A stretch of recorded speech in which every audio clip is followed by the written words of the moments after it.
Welcome back, and thank you for joining A Shark's Perspective. So, we're all navigating through the uncertain waters of leadership today. Many automatically think that you have to be the captain of the ship or a C suite executive to lead. But in an era where we really need better leadership, what are you doing to show up and to inspire change? Where many people simply see fear, how do you shift from worry, insecurity, and self doubt to inspiration, clarity, and confidence? Steve Gutzler is the president of Leadership Quest, a Seattle-based leadership development company. He's a keynote speaker and the author of several books, including his newest, Lead with No Fear. And on this episode, we'll discuss leadership, 7 shifts, making 3-degree shifts over a 90-day period, humility and servant leadership, some famous Seahawks, coffees of the Northwest, the Heimlich maneuver, marlin fishing, and a lot more. So let's tune in to a leader with no fear as he speaks to a leader of the fearless sharks on this episode of A Shark's Perspective.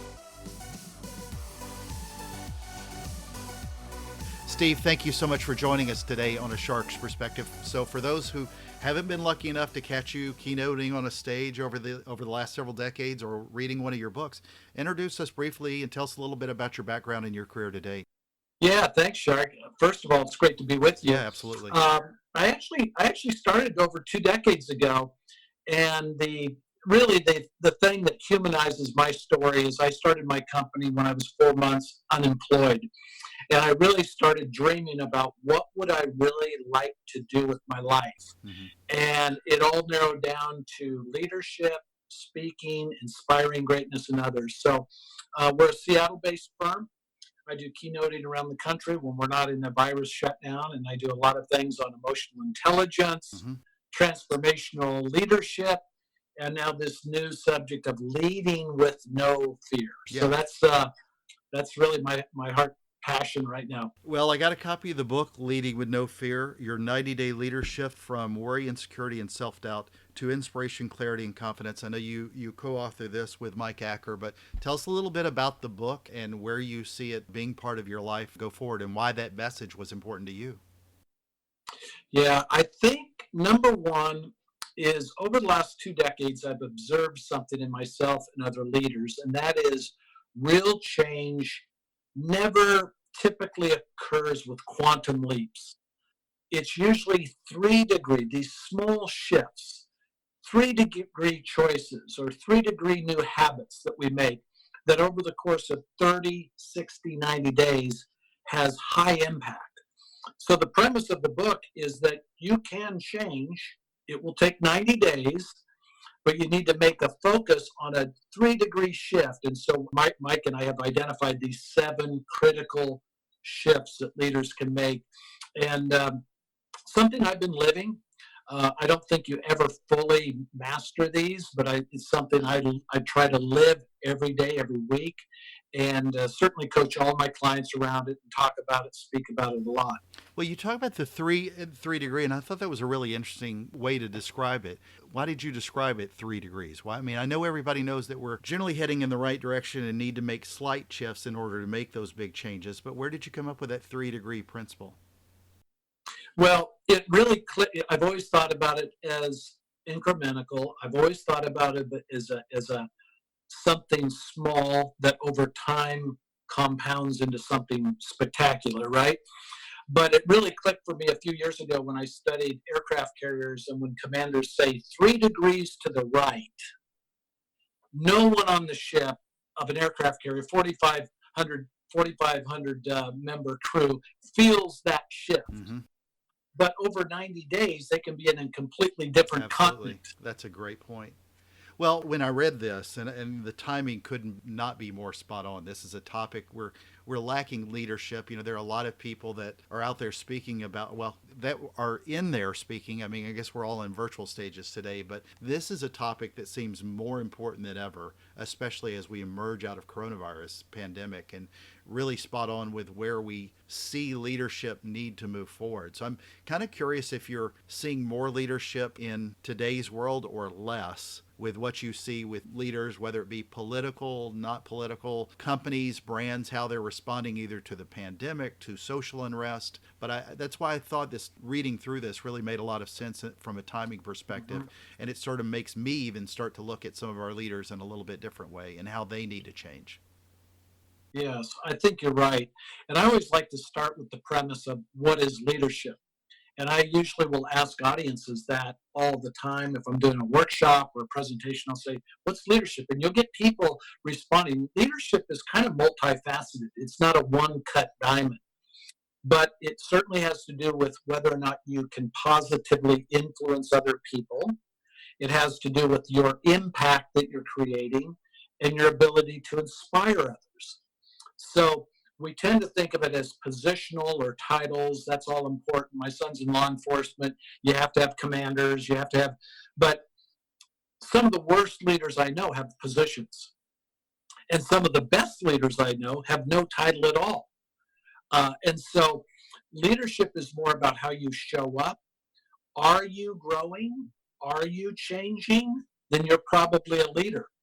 And I usually will say, people that struggle with change, even this current day. I mean, we've gone through the stages of grief, anger, denial, anger, bargaining. Maybe I can maneuver around this virus. Profound sadness and depression. Mental illness is a real issue with everybody, including leaders. But the fifth stage is acceptance. And how will I not surrender, but how will I accept and move forward? And that's what you're seeing. I think leaders today are accepting. They're finding meaning and purpose in this new day. I would have never written Lead with No Fear had it not been for the coronavirus. We were thinking about writing it. Mike and I were thinking about writing it. But when we got sheltered in place, we're in the state of Washington. We were the second state sheltered in place. I said, Mike, what better time to write this? And it's based upon 90 days, right? 90-day changes.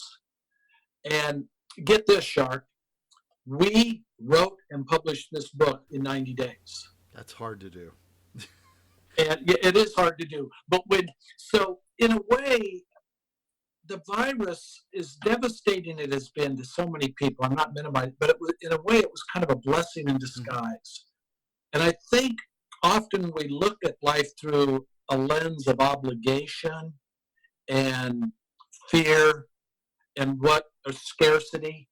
And I think if we open up to, hey, what's the new opportunity? I would never be interviewed with you right now had it not been for this, because the book led to podcasts, the podcast leads to your audience. So there's a new audience, there's a new market that everybody can tap into if we can get to that place of acceptance and meaning and purpose, if that makes sense. Absolutely, it does. And, just from my own point of view, I just want to add, knowing, as I'm sure you do, being the father of one, but I just want to, thank your son for his service, because I know a great majority. We're recording this not long after everything that happened with the unrest, but a great majority of the police forces out there, of all colors, respect the public and treat them well. So I never want to underestimate the importance of how much they are appreciated by people like me as well, who know how important they are. So, and especially you're in Washington, which has been ground zero for a lot of that as well, or maybe not ground zero, but a lot of the things that have happened on the news as of late. So talk about the case studies. You had some great case studies and basically lay out the 7 case studies of the real life leaders, but at a high level, talk about that and what went into those as far as the 7 studies in the book. Yeah, so we've got these 7 shifts, and I read, I'm an avid reader like you, and I love reading on leadership, but I've always loved books that include, whether they be real life testimonials or, in our case studies. So we wanted to back up these shifts with real data, with real life examples of leaders making this shift. So we've got Beth Frades, who talks about health and wellness, Harvard professor, amazing lady on lifestyle medicine. Wes Herman, the CEO of Woods Coffee, tells the story of how the vision of Woods Coffee and then the setback of being thrown in federal prison for some fraudulent prescriptions. And he's very vulnerable, but he talks about how to keep that vision alive. So the case studies, I think, bring the principles of the shift to life. And Mike and I try to weave in our own anecdotes and illustrations. But being in the industry like yourself for me over 2 decades, you meet fascinating people. You hear these incredible stories, and they're always like comeback stories.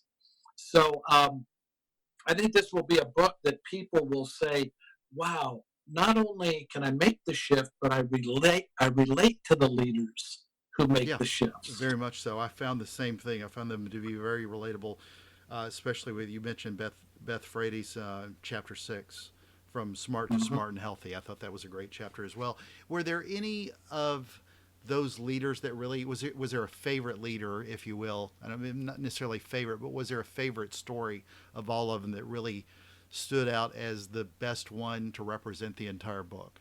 Well, that's tough, but I do. I Yeah, it's your do. 7 children, and which one do you like the best? So Yeah, so you love them all the same, but you have this one that you have an affinity with, and maybe it's because Rob and I share about the same age.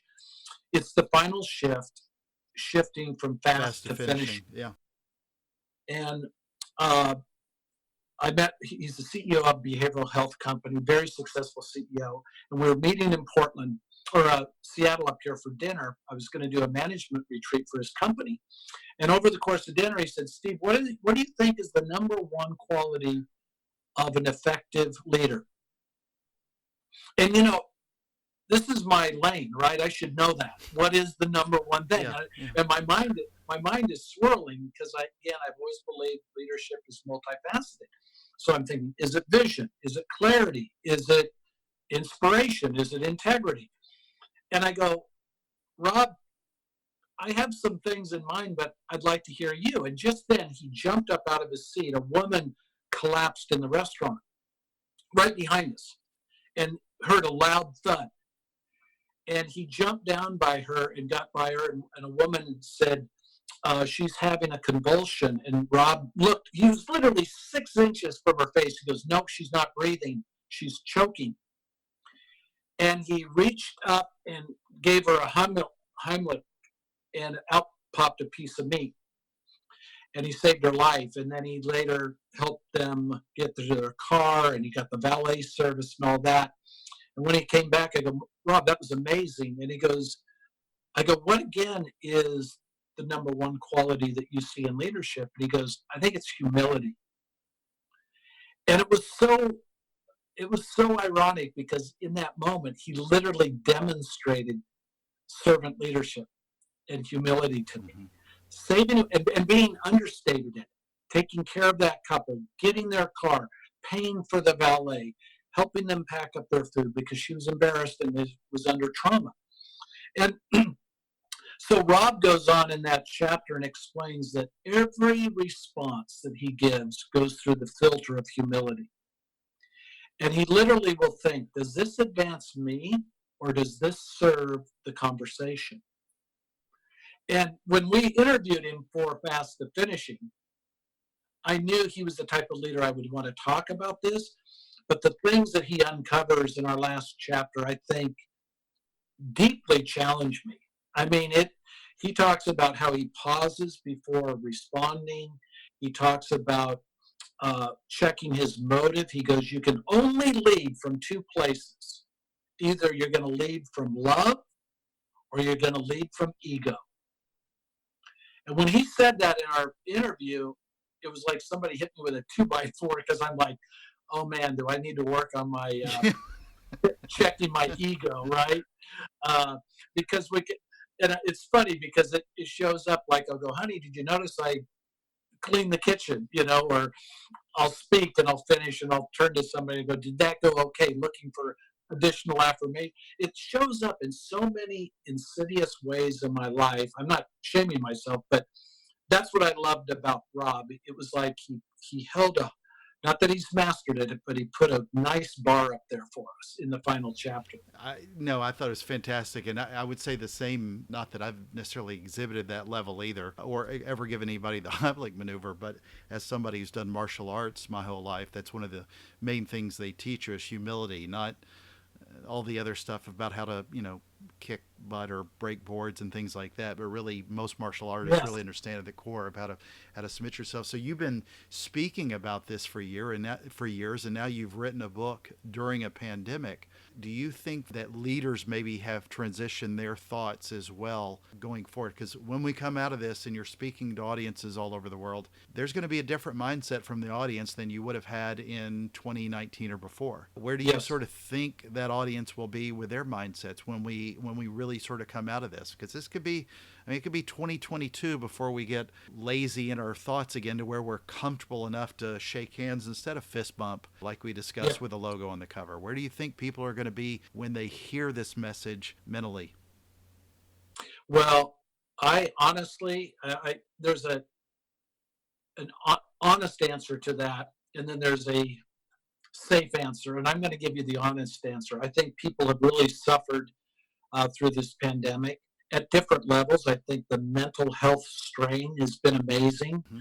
I was on a Zoom call with a group of managers from a startup technology company last week, and I said, it was just a small Zoom call with the managers, 6 people on a Zoom. And I said, I want you to write down one word, a one word description of how you're feeling right now, how you've been feeling. And I've got the piece of paper: drained, anxious, fatigued, disturbed, stressed, and battle weary. And I said, thank you for your honesty because I felt all those. And I go, that's not because you're a weak person. That reflects the fact that you're a human being. We've been through a lot of trauma. We've got the virus, the unrest, things that have impacted my son in law enforcement, things that have impacted my income, and we've all experienced it, right? Mm-hmm. Very few people have come through this unscathed. It'd be like, you know, paint, going on a paint gun, where we're Yeah. getting very few people ever come out with any marks. So I think, yes, this message, when I get back on the road keynoting, and I'll be doing Lead with No Fear workshops, we can do it online, but I'm going to explain what we've been through and then offer hope. And the hope are the 7 shifts. I think people need a roadmap. People need a game plan. I'm not saying this is foolproof or the only, but I love the fact that we've provided a 90-day Yeah. guide. Yeah. So, yeah, I'm excited.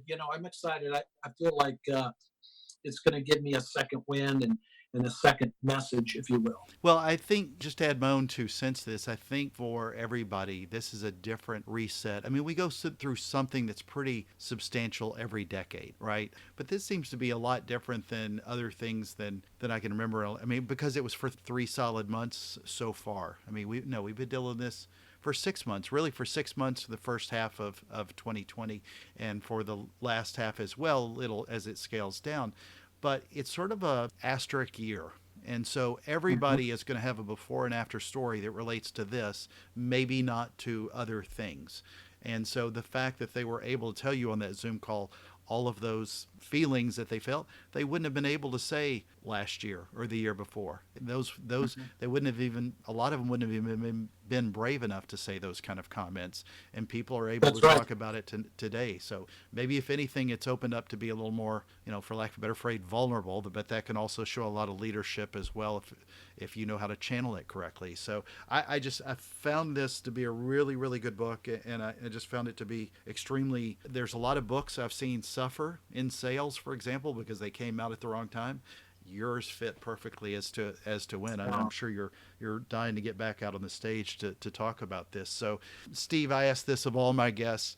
You're not that far away from the water. What is your favorite kind of shark and why? Oh, well, it would have to be a sand shark because I actually caught one Okay, once fishing, and you threw it him was back, I so hope. cool. Yeah, yeah, we Okay, did, we good. did. But it was so cool, like to be able to catch a shark Yeah. and claim to catch a shark, right? All right. And yeah, I mean, like I was marlin fishing, but I got Yeah. this shark, but it was a really spectacular, fish, and of Yeah. course we released it. But that would have to be my favorite because it's the only shark I've seen up close, unlike you. Well, did you ever catch any marlin? Yes, we did. We caught a couple, I think two pretty sick. This was back in, probably 10 years ago. I was in Cabo and Yeah. Oh, spontaneously yeah. ran into a friend who was going out fishing. I'm not much of a fisherman, but it was a pretty Yeah. cool day to Oh, go I'm out and sure it catch a was. couple I'm marlin. sure it was. Well, Steve, it's that special time in the show. Are you ready for the 5 most interesting questions that you're going to be asked today? Love it. Love it. All Bring right. it on. These are the most important. The most important. So, number one, you're in the Seattle area, and this also goes with your book. You'll make sense. Woods Coffee or Starbucks? Yeah, Woods Coffee, which is only known in the Northwest. Mm-hmm. It's a small brand. They've got about uh, 12, 14 stores, I believe.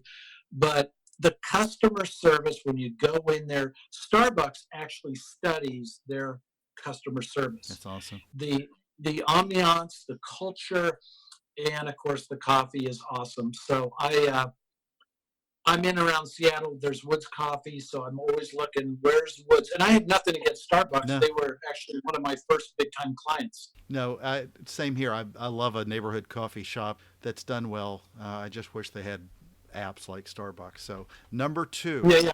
number two, you've got a. I'm noticing the Seahawks love there on the logo on your shirt. Yep. Russell Wilson or Steve Largent?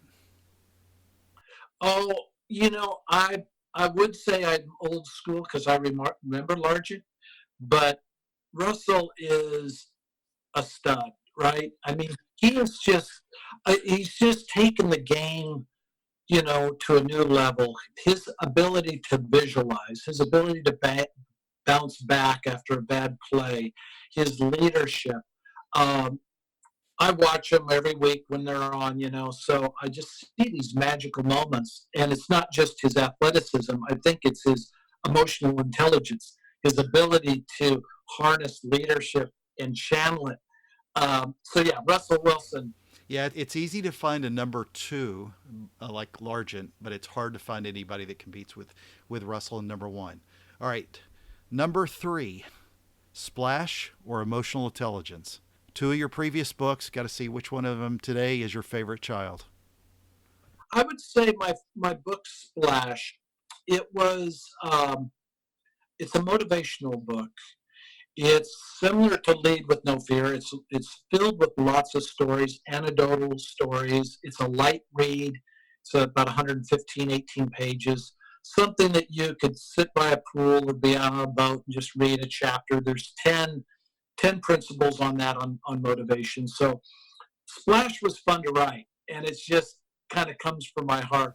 Mm-hmm. So I would say Splash. Okay, number four, and this is a good leadership question because I know you're both. Being a father or being a grandfather? Oh man, that's brutal. um, I would say being a grandfather because you get the benefit of even observing your children Yeah. being parents.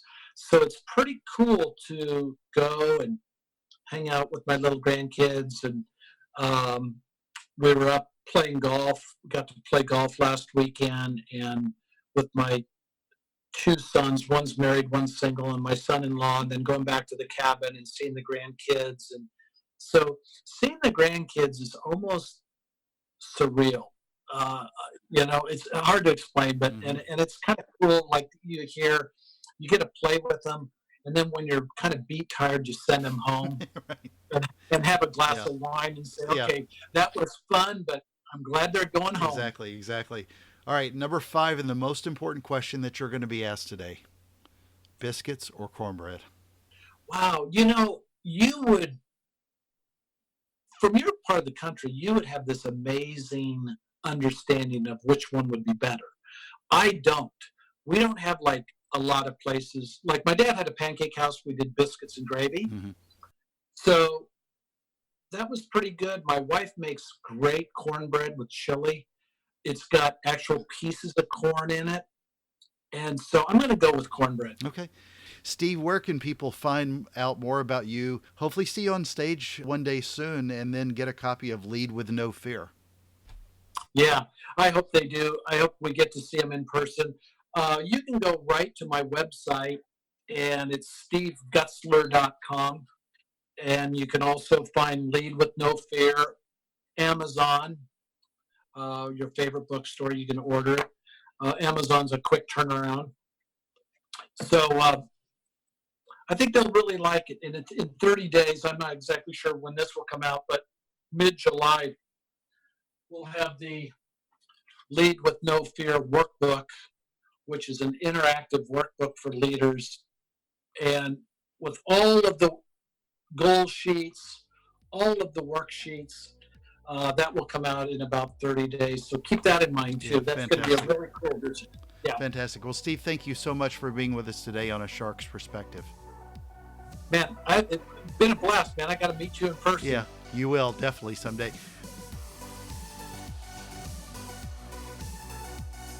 So there was my conversation with Steve Gutzler, the president of Leadership Quest, a Seattle-based leadership company, a keynote speaker, and the author of several books, including Lead with No Fear. Let's take a look at 3 key takeaways from my conversation with him. First, what is leadership? As he said, it's not a one-cut diamond. We tend to think of this as titles and people, but that's not always the people really impacting change. Look at how you show up and look at the leader in you. But Steve also reminds us with a great story, and he believes that humility is the number one trait of a great leader, and I would be hard-pressed to disagree. So don't look at leadership through the lens of obligation, fear, and scarcity. As he said, and I'll quote, but think about how you look at it as opportunity if we can get to acceptance and meaning and purpose. Great point. Second, real change never typically occurs in quantum leaps. He sees that high-impact change transpiring over 90 days. And much like navigating a large ship, it's making those slight changes that can have a large impact over time. Make a 3-degree shift, and in one day you had just slightly left.